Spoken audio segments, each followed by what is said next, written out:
밤 12시에 집을 가던 안 가던 떡볶이로 새끼를 채우건 말건 내 강아지가 잘 지내건 말건 신경 꺼져 내버려둬.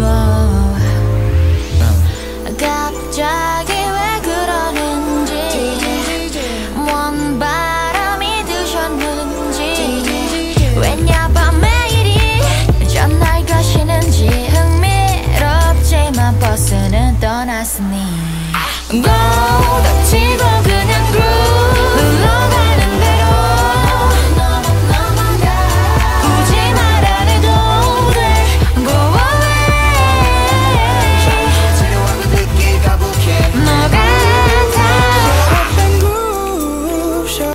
자, 지금 밤 12시가 다 돼 가는데, 오늘 수업할 부분 140페이지부터 143페이지까지고, 여러분 굉장히 많이 들어본 사건입니다. 엄청나게 많은 영화와 어떤, 애니메이션, 이런 것들이 주제가 되는 사건, 프랑스 혁명입니다. 최근에는 레미제라블 영화, 최근이라고 하긴 좀 오래됐나? 레미제라블이라는 영화 있었고, 선생님 어릴 때 본 애니메이션 중에, 여러분도 보고 갔는지 모르겠는데 베르사유의 장미, 선생님이 굉장히 어릴 때 굉장히 좋아하던 만화 영화였습니다. 오늘 이 프랑스 혁명에 대해서 한번 배워보겠습니다.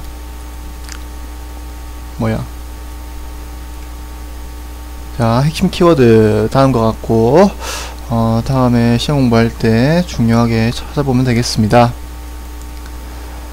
자, 먼저 프랑스 혁명의 배경부터 알아봐야 되겠는데, 프랑스 혁명은 1789년에 일어났고, 우리가 지난 시간에 배웠던 산업혁명이 영국에서 한창 일어나고 있었고, 우리나라에서는 역시 정조 왕 때쯤 됩니다. 자, 먼저 프랑스 혁명 왜 일어났느냐, 우리 2학년 때 배웠던 거랑 연결됩니다. 자, 시민계급이라는 새로운 계급이 등장하는데, 자, 시민계급이 뭐냐면, 자, 시민계급은 예전에는 유럽에 이 귀족과 농노밖에 없었습니다. 자, 그런데 이 농업적인 생산관계죠. 귀족과 농노, 이 농업 사회에서, 자, 그런데 상업이 발달하면서 이 새로운 도시가 생겨납니다. 새로운 도시. 자, 그래서 이런 상업의 발달로 통해서 우리 예전에 배웠던 신양로 개척 이후에 엄청나게 많은 경제력을 갖춘 새로운 이 상업에 종사하는 새로운 계급이 등장합니다. 자, 이걸 어려운 말로 여러분이 들어본 단어인지 모르겠는데 부르주아라고 부릅니다. 부르주아. 자, 그래서 이 부르주아라는 말을 우리말로 번역할 때 우리가 시민이라는 단어로 번역합니다. 시민이라는 단어로. 자, 그리고 이 부르주아라는 말은 성 안에 사는 사람입니다. 부르그. 자, 우리가 유럽의 명칭을 보면 지명 중에 우리가 흔히 하는 말로 룩셈부르크 이런 나라들도 있고, 독일의 함부르크 이런 도시들 있죠. 다 뒤에 있는 부르크, 이거 다 성입니다. 성. 그래서 부르주아라는 말은 성 안에 사는 사람을 가리키는 말이고, 이 경제를 갖춘 새로운 계급, 즉 시민을 가리키는 말인데, 자, 이 시민계층이 이 절대왕정 시기에 국왕에게 필요한 경제력을 뒷받침하면서 굉장히 중요한 계급으로 성장합니다. 근데 중요하긴 중요한데 얘네들이 이 경제력이랑 어떤 여유가 있다 보니까 어떤 학문적인 어떤 소양도 갖춥니다. 그래서 경제력과 실력을 다 갖추었지만 이 귀족 세력에게 이 혈통을 갖춘, 우수한 혈통을 갖춘, 고귀한 혈통을 갖춘 귀족 세력에 밀려서 이 불만을 가지던 세력이 시민계급이었습니다. 우리나라로 치면 예전에 통일신라 시대 때 육두품 정도로 생각하면 되겠습니다. 자, 그래서 이런 시민계급이 서서히 성장하고 있었고, 그리고 두 번째 계몽사상입니다. 계몽사상. 역시 2학년 때 배웠던 단어입니다. 복습 잠깐 하겠습니다. 자, 계몽사상이라는 말은 이제 르네상스 이후에 인간이 가지고 있는 이성의 힘이 굉장히 중요성이 커집니다. 이성. 그래서 이 어떤 미신과 어떤 잘못된 부분을 타파하고 이 사회를 이성의 힘으로 개혁하려고 하는 지식인들의 운동을 계몽사상이라고 부릅니다. 대표적인 계몽사상가들입니다. 이 몽테스키유에라는 사람인데, 이 사람 국왕의 전제정치를 피하기 위해서 삼권 분립을 최초로 제안한 사람이 이 몽테스키유입니다. 지금은 여러분 우리나라 모든 나라에 삼권 분립이 다 들어와 있죠. 자, 그리고 로크라는 사람입니다. 자, 그래서 이러한 인간이 가지고 있는 권리를 지키기 위해서 정부가 만들어지는 것이고, 이 정부가 인간의 권리를 지켜주지 않는다면 인간들은 단합해서 이 정부를 무너뜨려도 된다라고 주장했던 사람이 로크입니다. 다음 루소라는 사람입니다. 왕의 통치권은 신이 아니라 국민들의 동의에 의해서 주어진 것이다. 즉 왕권 신수설을 비판하면서 국민들의 힘을 강조하는 사람이 루소죠. 자, 그래서 이러한 계몽사상은 이 시민계급의 열렬한 호응을 받습니다. 어떤 절대 왕정기에 소외받던 이 어떤 시민계급의 호응을 받으면서 크게 퍼져나갑니다. 계몽사상이. 자, 거기다가 이제 구체제의 모순이라고 부르는데 옛날 체제입니다. 구체제는 이 구체제의 모순을 어려운 말로 앙시엥 레짐이라고도 부릅니다. 자, 당시 프랑스에서는 어떤 체제를 어떻게일래 모순이라고 하느냐? 자, 당시 프랑스 사회의 어떤 구조입니다. 제일 위에 국왕이 있고 1신분 성직자입니다.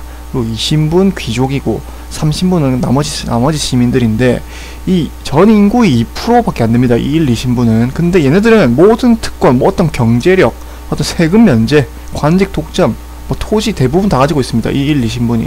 반대로 3신분은 이 1, 2신분을 뒷받침해주기 위해서 1, 2신분을 먹여 살리기 위해서 엄청나게 세금을 부담하면서 그 고통받고 있는 신분이 제3신분인데 특히 제3신분 중에서 시민계급은 엄청나게 불만이 큽니다. 어떤 굉장히 중요한 계급이고 경제력 세금도 많이 내는 계급인데 그러한 어떤 갖춘 실력에 비해서 받는 대접은 굉장히 적었단 말이죠. 자, 그래서 당시 상황을 보여주는 어떤 당시 그림입니다. 이 평민들이 귀족과 성직자를 어떤 먹여 살리고 있습니다. 그래서 쌤이 옆에 쓴 말이 좀 잘렸는데 평민들은 돈도 많으면서 왜 우리만 괴롭히냐. 반면에 귀족과 성직자는 야 평민아 돈 좀 더 내놔봐라. 우리 좀 잘 먹고 잘 살게. 이런 사회가 당시 프랑스 사회였고 이런 사회 구조를 우리가 구체제의 모순이라고 부릅니다. 앙시엥 레짐이라고 부르는 이런 구체제의 모순이 굉장히 심해져 가고 있는 상황이었고, 자, 네 번째 배경입니다. 재정이 파탄나는데 프랑스 재정. 당시 프랑스 왕족과 귀족들 엄청나게 사치스러운 생활을 합니다. 자, 여기는 당시 프랑스 왕족과 왕족들이 살던 베르사유 궁전입니다. 베르사유 궁전. 그리고 저기 베르사유 궁전 내부. 자, 이러한 화려한 궁전 속에서 귀족들과 왕족들은 맨날 파티 벌이면서 맛있는 거 먹으면서 제3신분이 내는 세금으로 사치스러운 호화스러운 생활을 즐기고 있었습니다. 자, 거기다가 이 많은 전쟁에 참여하면서 국가 재정이 엄청나게 빠져나가는데 우리가 다음에 배울 겁니다. 미국 독립전쟁. 미국이 영국에게 벗어나기 위한 독립전쟁인데 프랑스가 이 미국을 돕기 위해서 참여합니다. 그래서 영국 꼴보기 싫으니까 이 미국을 도와줍니다. 미국아 빨리 영국으로부터 독립해라 라고 해서 엄청나게 많은 이 재정이 소진되는데 당시 1년 수입에 비해 보면 이 전쟁에 아무 소득도 없는 이 전쟁에 참여해서 어마어마한 이 재정이 빠져나가면서 결국 빚더미 안게 됩니다. 자, 우리나라로 치면 뭐 IMF라고 생각하면 되겠죠. 자, 그래서 이러한 엄청난 재정난을 타개하기 위해서 루이 16세 당시 왕입니다. 우리가 흔히 아는 왕은 루이 14세, 태양왕 루이 14세 배웠죠. 짐이 곧 국가다라고 했던 사람. 자, 그래서 이 루이 16세가 이 재정난을 타개하기 위해서 3부회라는 걸 소집합니다. 그래서 1, 2, 3신분을 다 모아서 이 회의에서 뭘 하겠습니까? 여러분 세금 좀 많이 내주세요. 우리나라 살리자, 재정난 살리자 라고 해서. 자, 보면 지금 프랑스 혁명의 배경 총 하나, 둘, 셋, 네 가지라는 점을 여러분이 염두에 두고 공부하면 되겠습니다. 자, 그래서 이 3부회를 소집해서 세금을 많이 걷자라고 하는데 여기서 시작됩니다. 프랑스 혁명. 자, 3부회를 소집했는데 이 3부회의 표결 방식이 당시 어떠했냐면 1신분 한 표, 2신분 한 표, 3신분 한 표입니다. 그래서 3신분이 반대하더라도 1, 2신분만 참석한다면 모든 법이 다 통과됩니다. 자, 그래서 제3신분 대표들, 특히 시민들, 똑똑한 시민, 이 계몽사상으로 무장한 똑똑한 시민 대표들이 이러한 투표 방식을 바꾸자. 이런 투표 방식대로 하면 제3신분의 어떤 이익은 전혀 보장되지 않죠. 그래서 이걸 변경을 요구하는데 이거 당연히 거절당합니다. 자, 그래서 이 제3신분들이 열받겠죠. 그래서 여기에 모입니다. 당시 테니스 코트입니다. 테니스 코트. 여기에서 제3신분끼리 의회를 결성합니다. 야, 우리 1, 2신분이랑 따로 우리끼리 의회를 만들자라고 해서 헌법 만들자, 우리가. 자, 이걸 왜 테니스 코트에서 하겠습니까? 이런 아까 표결 방식 주장하다가 변경하려고 주장하다가 다 쫓겨난 겁니다. 테니스 코트로. 자, 그래서 여기서 서약을 하면서 자, 이걸 어떤 헌법 제정을 요구하는데 당연히 국왕이 루이 16세가 탄압합니다. 이거 뭔 소리냐? 내가 지금 세금 거두려고 산부에 소집했는데 너희 지금 뭐 하냐? 자, 이 국왕이 이 삼신분들의 이 대표들을 탄압하자. 이 탄압받는 것을 본 시민들이, 파리 시민들이 이제 무기를 위해서 무기를 갖추기 위해서 바스티유 감옥을 습격합니다. 이 바스티유 감옥, 여기 무기들이 많았죠. 그래서 여기 시민들이 여기를 국왕의 무력재단에 맞서서 무기를 탈취함으로써 스스로 무장을 하게 됩니다. 자, 그리고 이 스스로 무장을 하고 이 사람들이 인간과 시민의 권리선언이라 불리는 인권선언이라 불립니다. 인권선언 내용 교과서에 실려 있습니다. 자, 보면 인간은 태어나면서 자유로운 존재다. 즉 1, 2신분, 3신분 이런 거 필요 없이 우리는 다 자유로운 존재고 평등한 권리, 그리고 이러한 저항권, 모든 주권은 국민으로부터 나온다. 신으로부터 왕의 통치권이 받는 게 아니다 라는 거. 그래서 이거 선생님 교과서 141페이지에 보면 이거 자료 2번에 실려 있습니다. 서술형 시험으로 출제할 겁니다.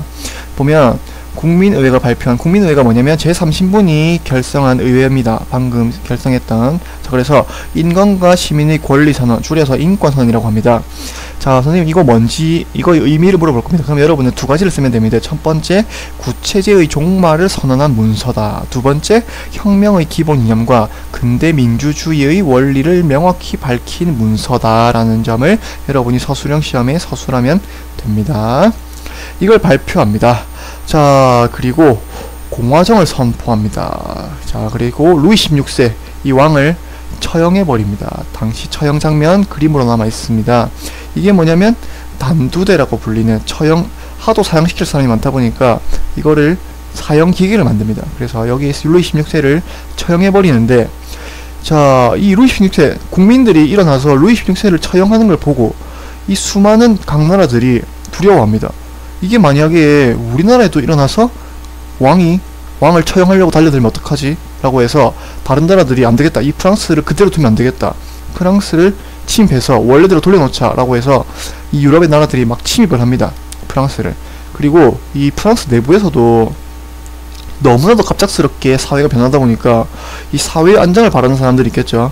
이 공화정 이게 뭐냐, 차라리 그냥 너무 사람들 왜 이렇게 막 과목도 습격하고 너무 혼란스럽다 라고 해서 막 프랑스 내부에서도 다시 옛날로 돌아가면 안된다, 그냥 평화롭게 살자 라는 사람들 생기겠죠. 그래서 이 로베스피에르라는 사람, 당시 권력을 잡은 사람입니다.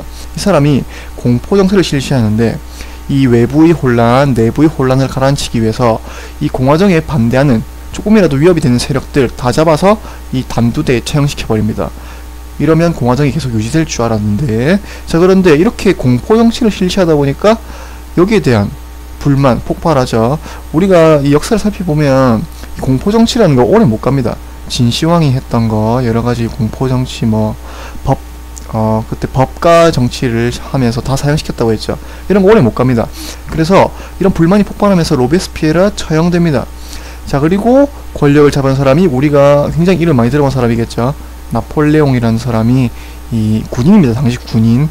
이 프랑스를 막아내던 사람이 나폴레옹인데, 이 사람이 군대를 일으켜서 정권을 장악함으로써 이후에 황제 자리에 즉위하면서 프랑스 혁명이 완전히 끝나게 됩니다. 그래서 이 사진, 나폴레옹이 황제 대관식에 오르는 당시 사진이고, 여기에서 프랑스 혁명이 끝나게 된다라는 거. 지금 보면 이 페이지에 사진이 4개 있습니다. 이 사진들 다 교과서에 있는 사진이고, 교과서 142페이지, 143페이지에 있는 사진들입니다. 선생님이 이 사진들의 순서 시험에 내겠습니다. 자, 다음 나폴레옹이 이제 정권을 잡고 나서 어떤 정책을 펼쳤냐. 이 사람이 나폴레옹 법전을 먼저 만듭니다. 지금 현대 법전의 모든 기본이 되는 법전입니다. 그래서 프랑스 혁명의 정신을 반영해서 새로운 사회를 만들자라고 했던 게 이 나폴레옹 법전에 다 실려 있습니다. 그래서 이 법전이 이제 퍼져나가면서 지금 모든 어떤 현대의 나라들의 법전의 기본이 되어 있습니다. 그리고 이 나폴레옹이 이제 유럽을 정복하기 위해 나서게 됩니다. 아까는 이 유럽 각 나라들이 프랑스로 다 쳐들어온다고 했죠. 그래서 나폴레옹이 여기에 맞서서 유럽에 있는 나라들을 하나씩 격파하기 시작합니다. 자, 당시 지도를 보겠습니다. 이 지도 교과서에 없습니다. 그렇지만 선생님이 시험에 내겠습니다. 프랑스가 차례차례 지금 다 유럽을 소나기에 넣고 있습니다. 그런데 프랑스가 유일하게, 나폴레옹이 유일하게 이기지 못했던 나라가 어느 나라냐면 바로 이 영국입니다. 영국만 당시 유일하게 프랑스 나폴레옹에게 이겼던 나라입니다. 그래서 영국이 나폴레옹이 영국을 이기기 위해서 대륙 봉쇄령이라는 걸 선언합니다. 유럽 어떤 나라들도 이 섬나라 영국과 교역을 하지 마라. 그러면 알아서 굶어 죽을 것이다. 라고 해서 교역을 금지시키는데, 자, 이게 영국은 사실 아무런 타격이 없습니다. 왜냐하면 영국은 세계 각지에 엄청나게 많은 식민지가 있기 때문에 유럽 대륙과 굳이 교역을 안 해도 다른 식민지에서 필요한 물품을 얻어오면 됩니다. 그런데 이 러시아 같은 나라들, 영국과 무역을 안 하면 살 수가 없습니다. 먹고 살 수가. 자, 그래서 러시아가 이를 위반해서 몰래 영국과 무역을 하다가 나폴레옹에게 걸립니다. 그래서 나폴레옹이 본때를 보여주자 러시아로 원정을 떠났는데, 러시아 굉장히 춥습니다. 이 프랑스 사람들이 상상도 못했던 추위를 만나게 됩니다. 그래서 이 러시아 원정에 나섰던 나폴레옹 군대가 대부분이 얼어 죽고 실패하면서 돌아오게 되면서 이 잃어버린 군대, 나폴레옹이 군대를 여기서 많이 잃어버리겠죠. 그래서 이 유럽 각국의 나라들이, 자, 우리가 힘을 넘쳐서 나폴레옹을 이기자 라고 해서 나폴레옹이 몰락하게 됩니다. 자, 그런데 이렇게 유럽을 정복하는 과정에서 이 프랑스 혁명의 정신이 널리 퍼집니다. 그래서 유럽에서는 두 가지 운동이 일어납니다. 우리 다음 시간에 배울 겁니다. 자유주의 운동과 민족주의 운동, 이 프랑스 혁명이 퍼져가면서 일어나는 유럽 각지에서 일어나는 운동들입니다. 자, 다 보고 다음 시간에 더 자세하게 배워보겠습니다. 그리고 이제 오늘날 프랑스에는 이 프랑스 혁명으로 인해서 이 프랑스 국기, 프랑스 혁명의 정신을 의미합니다. 이 파란색은 자유, 이 흰색은 평등, 이 빨간색은 박애, 널리 모두를 사랑하는 이 어떤 지구인들에 대한 사랑을 뜻합니다. 박애라는 거. 그리고 지금 프랑스 국가, 당시 프랑스를 침입해오던 나라들을 막기 위해서 이 마르세유라는 곳에서 우리나라로 치면 의병이죠. 의용군이 부르던 노래가 이 라 마르세예즈라는 노래고, 이 노래가 지금 프랑스의 국가가 됐습니다. 국가가. 그리고 매년 7월 14일 바스티유 감옥을 습격했던 날짜입니다. 지금 여기에서 프랑스에서 파리에서는 축제날로 기념하면서 프랑스 혁명의 정신을 지금도 되새겨가고 있는 프랑스가 되겠습니다. 자, 그래서 이 프랑스 혁명이 중요한 이유는 우리 지난 시간에 배웠던 영국 혁명만 해도, 영국 혁명이라는 것은 영국이라는 한 나라에서만 국한된 변화였습니다. 자, 근데 이 프랑스 혁명이라는 것은 프랑스에만 국한된 변화가 아니라 이 프랑스에서 시작된 이런 움직임이 유럽 전체로 퍼져나가게 되고, 이 유럽 전체로 퍼져나간 이 기운들이 다시 전 세계로 퍼져나가게 되는 어떤 새로운 사회로 나가는 거대한 어떤 변화의 첫걸음이 되는 게 이 프랑스 혁명이라는 사건입니다. 굉장히 중요한 사건이라서 선생님이 좀 설명이 많이, 동영상이 길어졌습니다. 수업 시간에 보겠습니다.